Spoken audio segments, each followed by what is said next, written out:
قیام و سجود۔ مدینہ منورہ کے سفر کو جانب رواں ہونے سے پہلے بہت سے سوالات ذہن کو الجھاتے رہتے ہیں۔ سمجھ نہیں لگتی کہ اس مقدس مقام پر لے کے کیا جانا ہے۔ عشق، شوق، طلب، حاجتیں، عبادتیں، ادب، حاضر کیسے ہونا ہے، سلام کیسے کرنا ہے، مانگنا کیا ہے، ادب کا تقاضا کیا ہے، عشق کا اظہار کیسے کرنا ہے۔ دماغ معاف ہو جاتا ہے، اور ہونا بھی چاہیے، کیونکہ وہاں عقل کا کام ہی کوئی نہیں، عشق خود رہنما بن جاتا ہے۔ بڑے بزرگوں نے بہت سی نصیحتیں کی کہ فلاں جگہ پر نفل پڑھنا، فلاں پر سجدہ کرنا، فلاں پر دعا مانگنا، سب قبول کیسے ہونا، یہ بھی بتایا جاتا ہے۔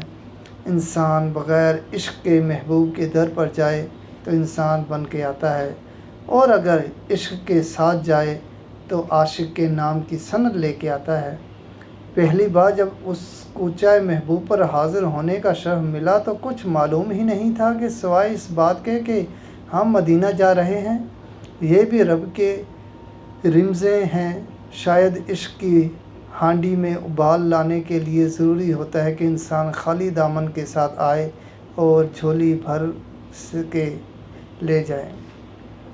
ایسے ہی ایک دن نماز جمعہ کے وقت سے پہلے مسجد نبوی میں حاضری ہوئی۔ سفید نیا لباس، باوضو وجود، ہاتھ میں تسبیح، اور بڑے شوق سے تیزی سے قدم مسجد نبوی کی طرف بڑھنے لگے، اس لگن سے کہ جا کے آج زیادہ نوافل پڑھنے، عبادت کرنی ہے، سجدے کرنے ہیں، زیادہ دیر تک بیٹھنا ہے۔ وہاں پتہ نہیں انسان عبادت کی لالچ کے بوجھ سے آزاد کیوں نہیں ہوتا، فرشتہ بننے میں کیوں لگا رہتا ہے، انسان بننے کی کوشش کیوں نہیں کرتا، بندگی کا حق کیوں نہیں ادا کرتا۔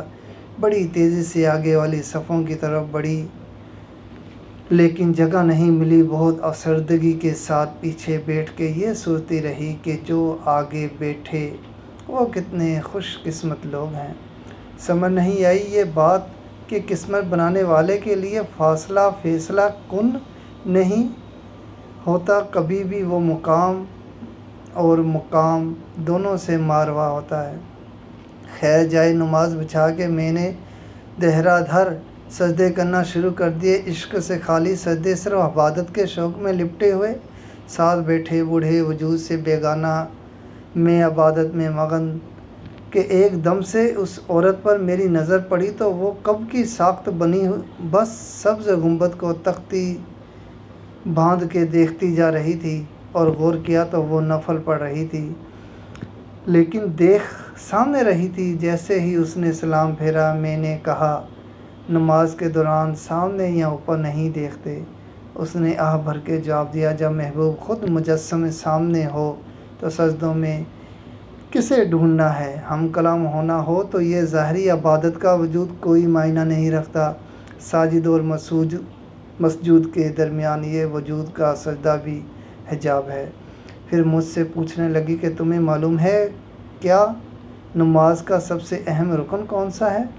میں نے کہا سجدہ۔ کہنے لگی نہیں، نماز کا سب سے اہم رکن ہے قیام کرنا۔ جب تک انسان قیام نہیں کرتا اپنے مقام پر، اس وقت تک نماز قائم نہیں ہوتی۔ قرآن میں ہر جگہ نماز قائم کرنے کا کہا گیا ہے۔ قیام کرنے کے لیے ضروری ہے کہ انسان اپنے مقام کو پہچانے۔ جو ادا ہو جائے وہ سجدہ نہیں ہوتا۔ سجدہ تو یہ ہے کہ جب جھکے تو تو نہ رہے، بس پھر صرف وہی رہ جائے۔